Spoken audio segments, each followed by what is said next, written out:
UP के बलिया में बुधवार की रात एक ऐसे करोड़पति थाने पर छापेमारी की गई जहां से हर महीने में 1.5 करोड़ रुपए की अवैध उगाही की जा रही थी। ये उगाही यूपी से बिहार जाने वाले करीब 1000 ट्रकों से की जाती थी। इस बात का पता चलते ही एडीजी जोन वाराणसी ने बुधवार की रात बलिया के नरही थाने पर छापा मारा। मौके पर आते अफसरों को देखकर 3 सिपाही तो मौके से ही भाग खड़े हुए, जबकि सादे वेश में उगाही करने वाले 4 सिपाहियों को पकड़कर अवैध वसूली के मामले में 23 लोगों पर केस दर्ज किया गया है। उत्तर प्रदेश के सीएम योगी के राज में अपराध और अपराधियों पर तो काफी हद तक लगाम लगा दी गई है, लेकिन यूपी पुलिस प्रशासन में कुछ लोग अब भी बेखौफ हैं और अपनी मनमानियां कर रहे हैं। ऐसे ही कुछ लोगों की खबर जब वाराणसी जोन के एडीजी पीयूष मोडिया को मिली तो उन्होंने तुरंत बलिया में छापेमारी की, जिससे हड़कंप मच गई।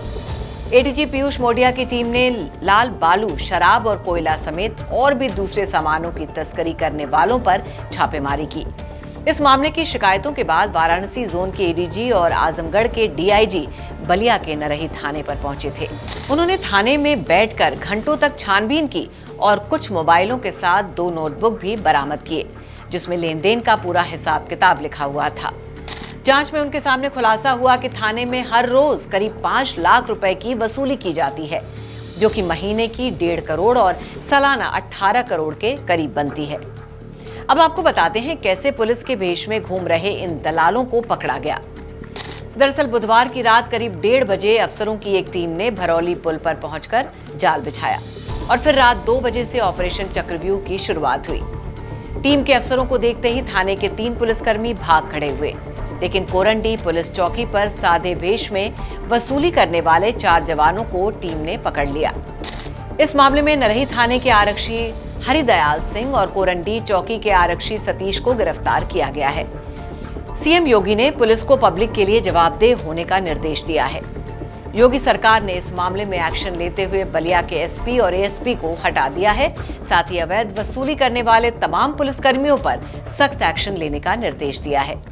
भरौला तिराहा, एक जगह भरौली तिराहा, वहाँ पे जो वाहन आते हैं, जो ट्रक आते हैं, ये कुछ समय से हम लोगों के पास सूचना मिल रही थी कि वहाँ पे ट्रकों से वसूली की जाती है, पुलिसकर्मी उसमें संलिप्त हैं। उसकी पहले रेकी की गई एडीजी जोन बनारस सर द्वारा और मेरे द्वारा संयुक्त रूप से, और फिर उसे अच्छे से प्लान करके उसमें रेड की गई।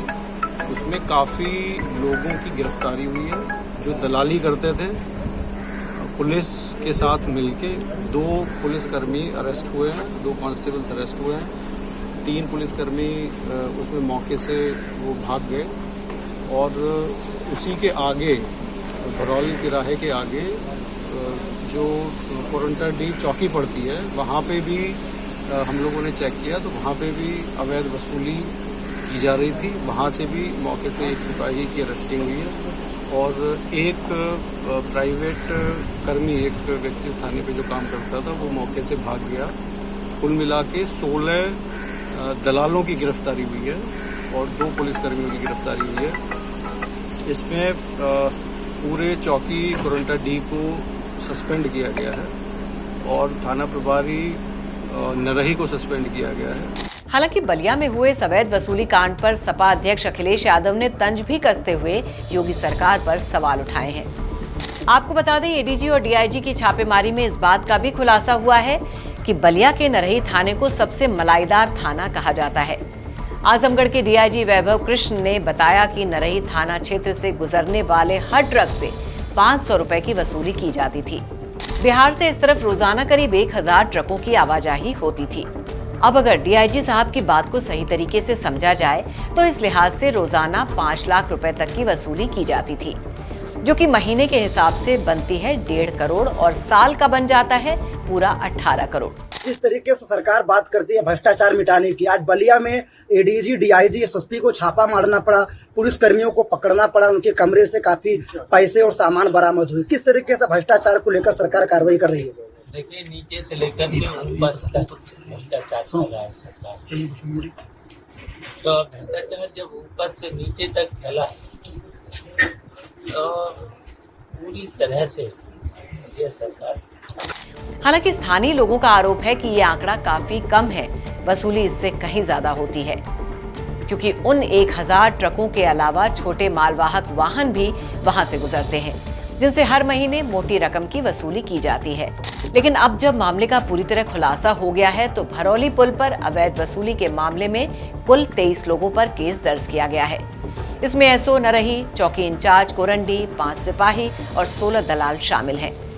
डीआईजी आजमगढ़ के पीआरओ सुशील कुमार ने नरही थाने में ही ये केस दर्ज कराया है। अब आप ही बताइए, पुलिस के भेष में घूम रहे इन दलालों पर क्या एक्शन लेना चाहिए? अपनी राय हमें कमेंट करके जरूर बताइए। श्रेष्ठ उत्तराखंड पर खबरों से जुड़े रहने के लिए चैनल को सब्सक्राइब और लाइक करें, बेल आइकन दबाएं और देखते रहें श्रेष्ठ उत्तराखंड।